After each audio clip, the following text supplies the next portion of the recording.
गुजरात के अंदर एक बहुत बड़ा सानहा होया है, बहुत बड़ा वाकया, सदमे वाला वाकया कि जिदे अंदर जिन्हें भी वो वाकया सुनिया तो सदमा होया कि गुजरात के इलाके के अंदर बकर मंडी के कोल 5 बच्चे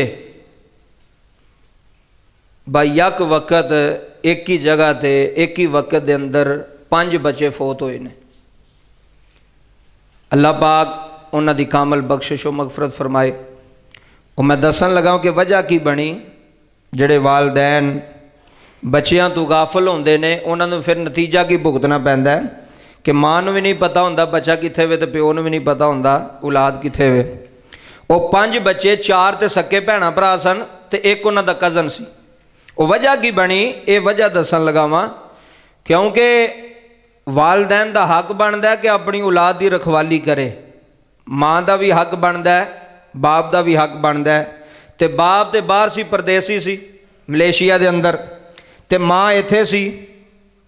माँ ने की कीता कि 5 बच्चे, 4 तो दे अपने सन तो एक उन्हां दा कज़न सी। 5 बच्चे कमरे के अंदर उन्होंने बिठा के, तो आ जोड़े कोयले होंगे ना, कोयले असीं अग बालने गरम करन वास्ते कमरा, या वैसे ही अग बालने कोयलियां दी, कितना नुकसान एदा वेखियो।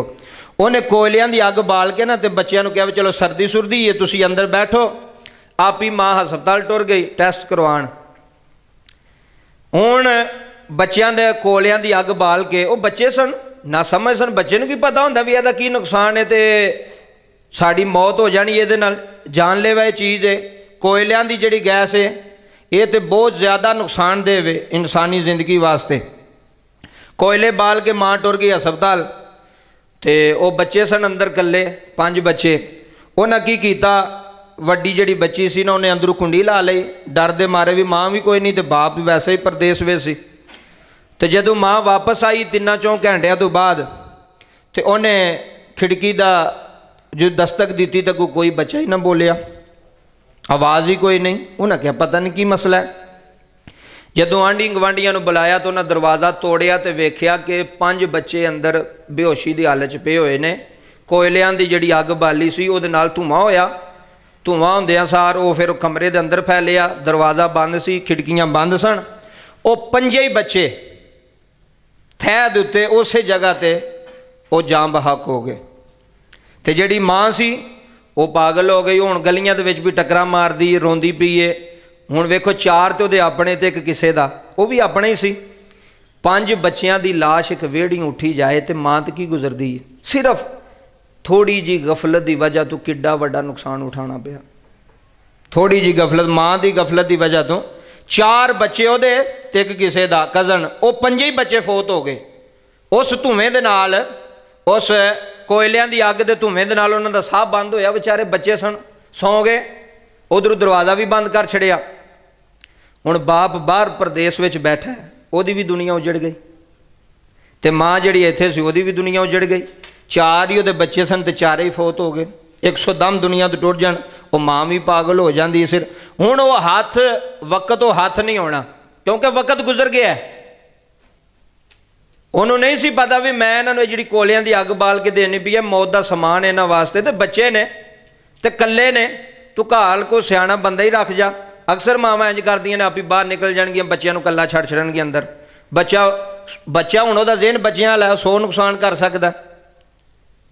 अग वालियां चीज़ां ने घरां दे अंदर, फिर कोयलियां दी अग, उहदे अंदर पूरा गुजरात इस सदमे दे अंदर सारा डुबिया होया।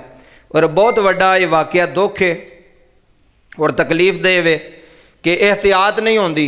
एहतियात ना होने की वजह तो फिर एडा वड्डा नुकसान जिहड़ा है वो माँ प्यो नूं उठाना पैंदा है। तो माँ भी समझो मर गई है तो प्यो भी मर गया, जिहदे 4 बच्चे अचानक 100 दुनिया तो चले जान। पता नहीं किहड़ियां लाडां नाल नखरियां नाल उन्हां पाले सन। तो छोटी जी गफलत की वजह तो वो बच्चे दुनिया तो टुर गए। इस तरह ही इंज ही होंदा कि बच्चा छत चढ़िया, माँ नूं पता ही नहीं, उन्हें छत तो थले छाल मार दी, बच्चे की हड्डी पसली टुट गई, जान तो टुर गया, माँ नूं पता ही नहीं, माँ अपने काम लगी हुई है। तो इस वास्ते औलाद का ध्यान रखना ये माँ बाप वास्ते बहुत जरूरी है। बाप ने तो बाहर रहना, माँ ने तो रहना घर। ਤੇ ਸਾਡੇ ਸਾਹਮਣੇ ਵਾਕਿਆਤ ਹੁੰਦੇ ਨੇ, ਅਸੀਂ ਫਿਰ ਵੀ ਸਬਕ ਹਾਸਲ ਨਹੀਂ ਕਰਦੇ। ਸਾਡੇ ਸਾਹਮਣੇ ਕਿੰਨੇ ਵਾਕਿਆਤ ਅੱਗੇ ਵੀ ਤੁਹਾਨੂੰ ਕਿੰਨੇ ਸੁਣਾਏ ਨੇ ਕਿ ਸਾਡੇ ਸਾਹਮਣੇ ਸਾਰੇ ਨਿਜ਼ਾਮ ਹੁੰਦੇ ਨੇ, ਮੌਤਾਂ ਹੁੰਦੀਆਂ ਨੇ, ਸਾਡੇ ਸਾਹਮਣੇ ਜਨਾਜ਼ੇ ਉੱਠਦੇ ਨੇ, ਅਸੀਂ ਫਿਰ ਵੀ ਉਧਰ ਧਿਆਨ ਤਵੱਜੋ ਨਹੀਂ ਕਰਦੇ। ਤੇ ਅੱਲਾਹ ਤਾਲਾ ਉਹਨਾਂ ਦੀ ਮਾਂ ਨੂੰ ਵੀ ਸਬਰ ਜਮੀਲ ਅਤਾ ਫਰਮਾਏ, ਉਹਦੇ ਬਾਪ ਨੂੰ ਵੀ ਜਿਹੜਾ ਪਰਦੇਸ ਦੇ ਅੰਦਰ ਹੈ, ਅੱਲਾ ਉਹਨੂੰ ਵੀ ਸਬਰ ਜਮੀਲ ਅਤਾ ਫਰਮਾਏ। ਤੇ ਔਲਾਦ ਨੂੰ ਆਪਣੀ ਕਸਟਡੀ ਵਿੱਚ ਰੱਖਣਾ ਚਾਹੀਦਾ ਹੈ, ਮਾਂ ਨੂੰ ਵੀ ਖਸੂਸਨ, ਕਿਉਂਕਿ ਮਾਂ ਦੇ ਕੋਲ ਹੀ ਹੁੰਦੀ ਔਲਾਦ, ਤੇ ਮਾਂ ਦਾ ਜ਼ਿਆਦਾ ਹੱਕ ਬਣਦਾ ਹੈ ਕਿ ਉਹਦਾ ਧਿਆਨ ਰੱਖੇ, ਆਪਣੇ ਕੰਮ ਹੀ ਨਾ ਲੱਗੀ ਰਹੇ। ਪੁੱਤਰ ਦਾ ਪਤਾ ਹੀ ਨਹੀਂ ਕੀ ਕਰਦਾ ਪਿਆ, ਧੀ ਦਾ ਵੀ ਨਹੀਂ ਪਤਾ ਕੀ ਕਰਦੀ ਪਈ ਹੈ।